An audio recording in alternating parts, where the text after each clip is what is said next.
Today is the D-Day. Today is France versus Spain in the FIFA World Cup 2026 semi-final. I know that a lot of people have been rooting for France to win that game, including me myself, because France is my team. In as much as we are rooting for France to win that game, we should not forget the way Spain operates. You might be thinking that Spain, they are weak. They don't stand the chance, knowing the kind of attack that France have already. They don't stand the chance with the likes of Olise, Mbappe, Dembele, Doué, and the rest. But you cannot write off Spain, because Spain can hurt you when you don't expect. Can hurt you that particular time that we are thinking that, yes, we are in control. That is when Spain will hurt you. If Spain would have been kicked out from this World Cup, would have been against Portugal. But they were not kicked out. You see the way they hurt Portugal. You see the way they hurt Belgium. So France have to be careful. France should not operate with Spain with the mindset of trying to underrate or undermine what Spain can do to them. I know of recently Lamiyama has been talking, I know, but he's trying to give himself confidence, which I love that. But the truth is, France should be careful. They should not be overconfident in their self. Like, we good, our front line good. I know, I am supporting you people. Your front line is good, but don't underrate Spain, especially when they bring up this man in the late minutes. Just in case you people are playing 0-0. Let's say from the first minute down to the 90th or down to the 80th minute, you are playing 0-0 with Spain, and they bring up Merino. You have to be very, very careful, France. The moment you see that guy Merino come up around 80 minutes, you have to lock up all your area balls that will be coming in, because the next thing Spain will start doing is to start looping in the ball. And if it's one thing Merino is good at, is heading the ball. He's very good at area balls. So the worst thing France will do to themselves is dragging Spain to a 80 minutes goalless draw. To 80 minutes goalless draw. I don't say 90 minutes, so 80 minutes. Because from 80 minutes to 90 minutes, Spain tends to be very dangerous. Go and ask Portugal. Go and ask Belgium. You will play Spain heaven and earth from the first minutes down to the 80th minutes.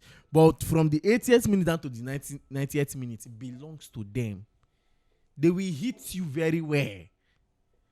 They will hit you at that spot that you are like, I did not believe that they will hit me like that. I'm telling you the truth. So France should operate with caution. But anyhow, the odd is there for France. I will give it to France to win Spain today. That is my own prediction. You can as well drop yours at the comment section. France is my team, so definitely don't expect me to talk less. And also, France is Africa. Anyone wants one, because majority of the players playing there, they are all Africa. They have a root in Africa. Is it from Mbappe down to Mignan? All of them Africa.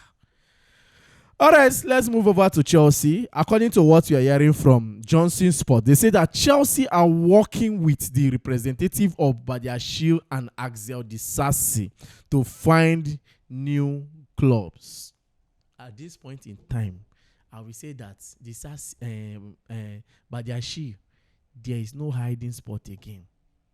You cannot hide forever. You hide in the last summer transfer window. I'm still trying to understand, how did Badiashile escape last summer transfer window to the point that Chelsea did not sanction a sale? Is it because of the injury? I don't know. I don't know how he did it. We forgot about Badiashile. We forgot that we have a player like Badiashile that we are supposed to sell. And we entered the following season, and I saw Badiashile playing for us. And I was like, I thought this young man has been sold, not knowing that he was hiding. But you see, this particular season, you are not hiding. You are not going to hide.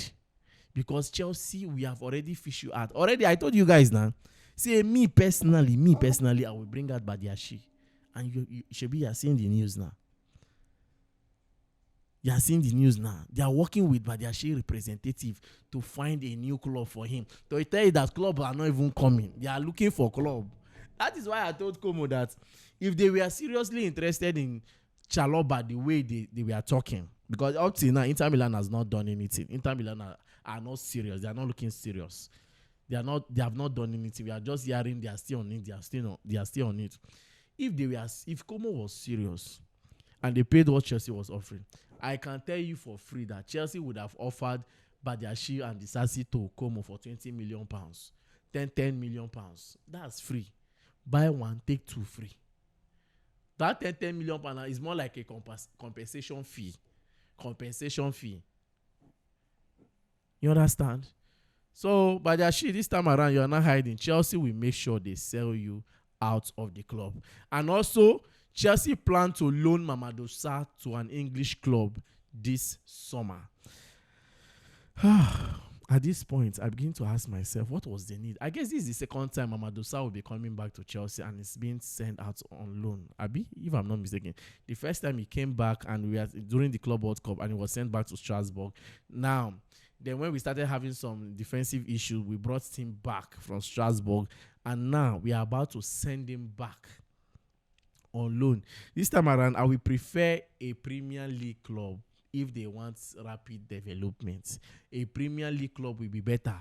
Most especially where he will even get that game playing time for a Premier League club. It's clubs like Coventry. You see this Coventry that came from relegation. Hull City, Ipswich. This is the time for you people to come and collect defenders on loan. Mamadou Sarr will deliver. See, if it's one thing I'm sure of, Sarr will deliver. The only thing is that the only reason why Sarr is still shaking in Chelsea a little bit is because of he's not conversant playing for big teams. He has not understand what it means playing for big team. You understand? He's still trying to absorb the pressure that comes with playing for big team. That's one of the things there. But when he plays for teams like this, gather momentum, gather courage, and also the Premier League for that matter, definitely when he returns back, there will be this certain level of confidence. The confidence that will be there is not because of it's Chelsea. It's because of his himself, Mamadou Sarr. He will be so confident because he knows that I know it's not if he do. I know see I good for this area. I know see I go deliver. That is the level of confidence Sarr will be coming with. So loaning him out to an English club is not a bad one, but don't send him to Championship. Don't send him there.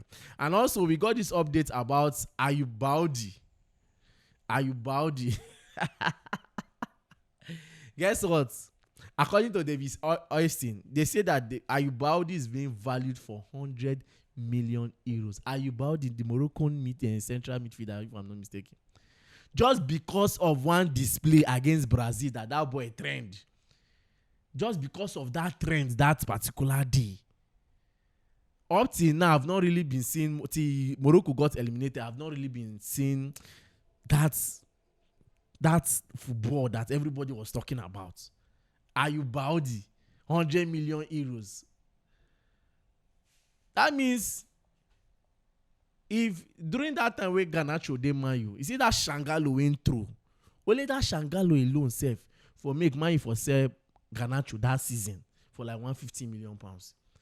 If everything that a player do in a special, if every special moment in a player's career is being valued, that means a lot of players will be valued more than the way they value them right now.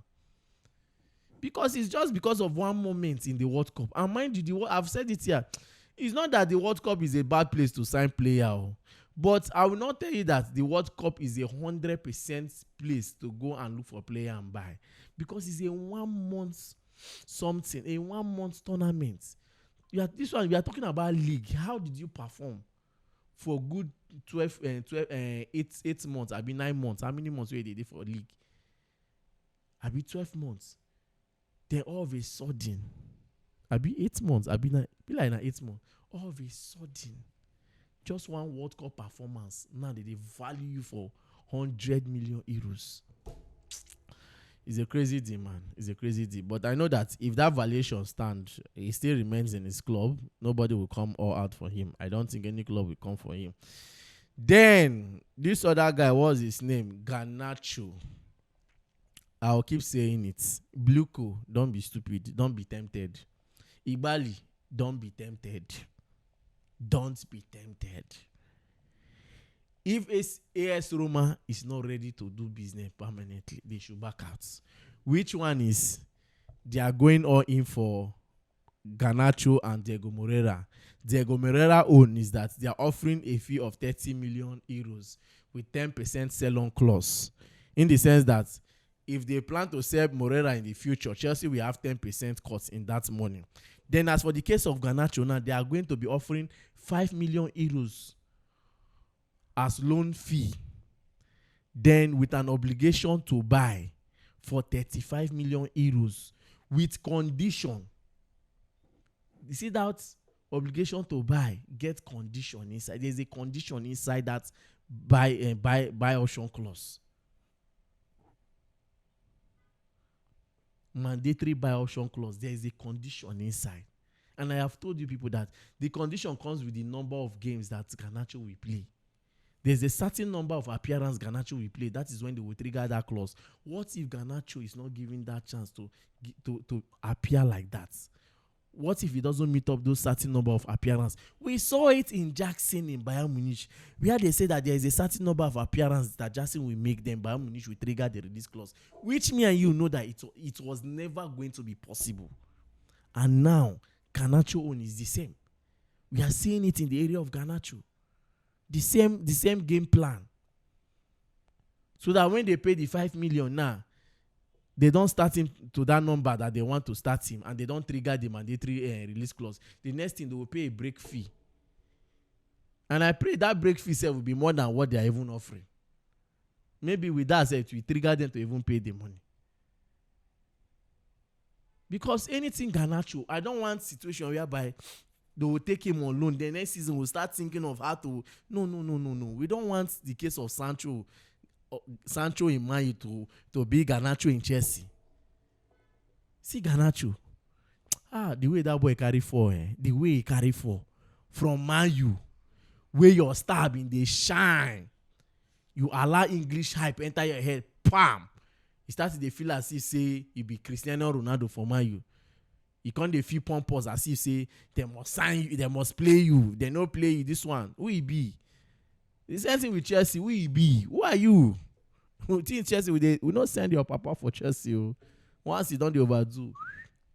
So a permanent deal will be better. All this loan offer that they are doing.